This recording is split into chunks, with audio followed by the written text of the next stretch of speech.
Here it comes! Oh, how the mighty Kong has fallen. A little bit. Just a little.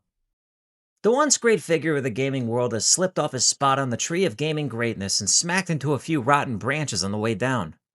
Now let me pump the brakes here for a moment. I don't straight up hate this game, but man, I've got a laundry list of crap to get off my chest, so strap in.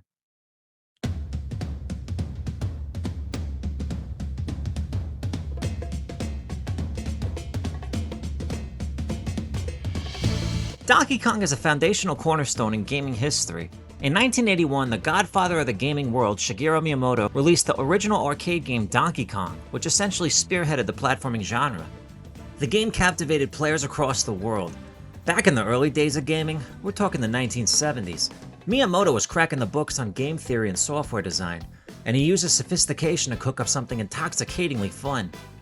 You had tight, smart level design, an addicting gameplay loop, a game dripping with personality, and of course, it basically gave birth to our red-capped Italian plumber, Mario. And for over 40 years now, this guy has been the face of the entire gaming world. It was the work of a creative genius who was operating on another wavelength entirely. Which is both ironic and a little depressing because Donkey Kong Bananza, let me tell you, this is one of the first gaming experiences I've ever had where I now feel brain-meltingly dumber having played through it. First of all, let me get this out of the way real quick. I hate the title. Donkey Kong Bananza? Bananza? Bananza! It's a shitty title. It sucks. It sucks to say. I don't care how petty that sounds. I'm just getting warmed up. Moving on. Let's talk about the game itself. Donkey Kong Bananza is a launch title for the new Nintendo Switch 2, and it's a game where you break a lot of shit. Nothing is safe. Not even innocent NPCs' homes, boats, properties, livelihoods, whatever. They don't seem too bothered by it. But then again, who the hell's gonna tell Donkey Kong to chill out? But on to my biggest gripe.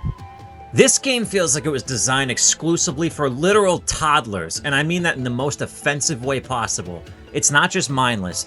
It is so pacifier-chewingly, Sesame Street sippy cup sucking easy that it almost felt like the game was mocking my intelligence.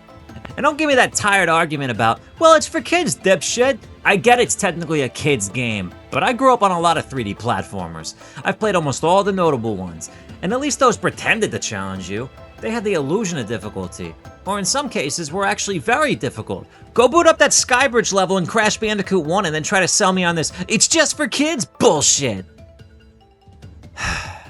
Okay, fine, I'm cool, I'm fine. I've played a fair amount of the other Donkey Kong games, like the original 1980s classics as well as Donkey Kong Country 1 and 2 and DK64.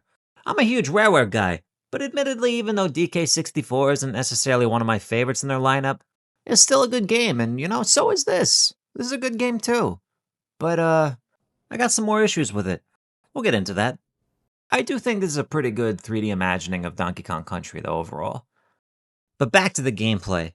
Donkey Kong Blitzkrieg Bop has you smashing and digging through pretty much every type of terrain imaginable. You do this to create pathways, dig up hidden treasures, and because, why not? Reckon everything is a good stress relief. It's kind of cathartic. Since you're constantly hulking your way through everything up and down and all around, sometimes you're having a little too much fun and you fall into a pit you didn't realize was there, and now suddenly the cameraman's forgotten what his one fucking job is.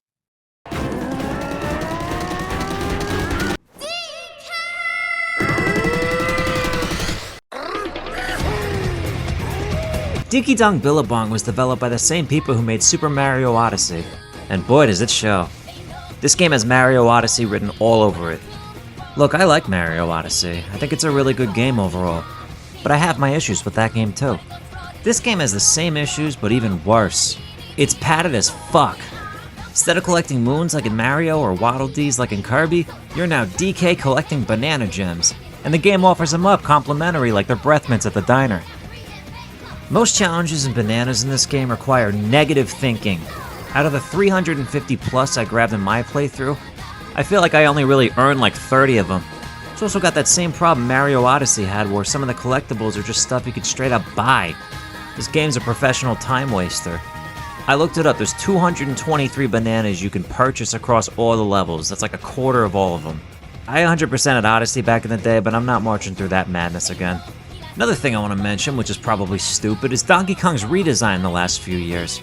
I can't quite put my finger on it, but it sort of rubs me the wrong way.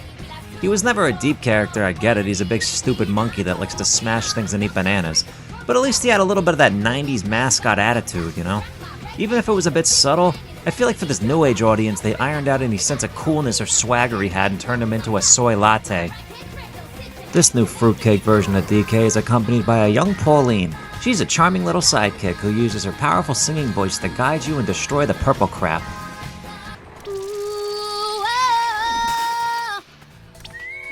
Let's go! The little rambling she does whenever you take a breather to restore your health bar, it's adorable. Welcome, sir, to the Eggshell Hotel.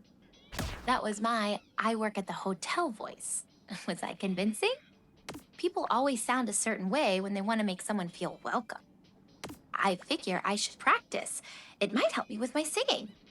Now then, Mr. DK, we hope you have a restful stay. I guess this declares this as now a official prequel in the Super Mario canon. But wait, isn't she the princess in the original arcade game where Mario has to come rescue her from the big bad Kong? Wouldn't that mean they ultimately become enemies? When exactly does this take place in the timeline? So many unanswered questions. But also, consider this. Who the fuck cares? So here's the story of Donkey Kong Blood Meridian. Donkey Kong and Pauline go on a journey to the center of the Planet of the Apes to try to stop the evil Furby gremlin guy from getting to the Bananaranium route and having access to all the gold in the world. He's already super loaded and has his own mining company, but I don't know, maybe he's got an addiction to peppermint patties he needs to fund. You start off at the surface and descend deeper into the planet's core, discovering new wacky levels as you go. Most of these worlds were creatively charming enough, and the game has a few good jokes sprinkled in here and there too. I like the jungle hotel with the ostriches, or that icy hotel with the frat boy zebras. I'm always a sucker for a good tropical level, but not a single nod to Mario Sunshine? Come on, Nintendo, you're breaking my heart. The worlds were mostly distinct enough to stand on their own, but again, there was never any moments where I felt like I had any true obstacles ahead of me. It was always some NPC telling me to go climb the big thing and smash whatever needs to be smashed to save the day. There's usually a boss fight at the end of every level before you dive deeper into the core.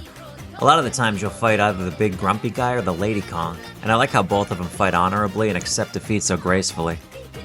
There's a good chunk of boss fights throughout the main story, and I swear, no hyperbole, half of them I could have done blindfolded. Most were over in a matter of seconds, and I cheesed the hell out of almost all of them. Let me tell you something though. I won't go into spoilers for this review, but let's just say this game has the cruelest difficulty spike of a final boss I've ever seen. I was hoping the game would amp up the challenge gradually, but instead it's like going from Elmo's Letter Adventure to fucking Battletoads. Eventually I got the hang of it, but man, where the hell did that come from?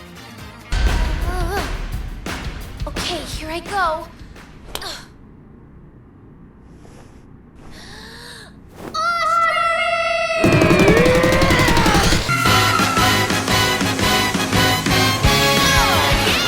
The game has skill trees which feel very tacked on, as they usually do in any game where you're ultimately going to obtain everything by the end of it. One of the main gimmicks throughout the game is the Bananza transformations. Some of these are actually pretty sweet when you first unlock them. But there's a couple duds, you know, like the snake form. I use it on the level they give it to you, and then I don't think I ever touched it again. The zebra transformation is very situational. You only really use it to dash across crumbling platforms, and honestly, it's not even all that much faster than the regular Donkey Kong. The elephant is OP as fuck, and it's satisfying to go back and wreck the entire game with it. I really enjoyed the 2D segments every time they showed up. Every time we got a 2D challenge, I was like, hell yeah, more of this. They felt more like an innovation on classic DK. I had a good time with these. I think this game functions really well when it exercises a bit of restraint.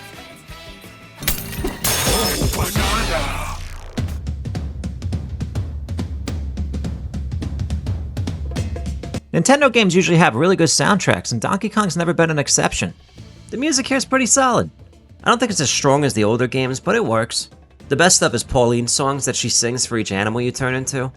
I thought she was singing Japanese at first, but it turns out it's total fucking gibberish, which I can appreciate. But I don't get why the game feels the need to remind me to sing every 5 seconds when I sit still. I can't even stop to get a good establishing shot. Look at this. Yeah, I know. I know. I know! You know, I got it. I got the concept. And get a load of this crap. This game has the balls, the audacity to ask for more money. $70 game, these pricks want more. Get the fuck out of here. Okay, aside from all my ranting, like I said, I don't absolutely abhor this game. I mean, I'm still playing it. Yeah, I've been monkeying around post-credits, looking for more collectibles and bananas and whatnot. It's fun. I can't in good faith recommend you buy a whole Switch 2 just for this. It's not exactly the killer app, the killer ape. Feel me? You know, it's a low IQ, simple game, but I'm a simple guy. All right, I'm all out of potassium now. Time to split.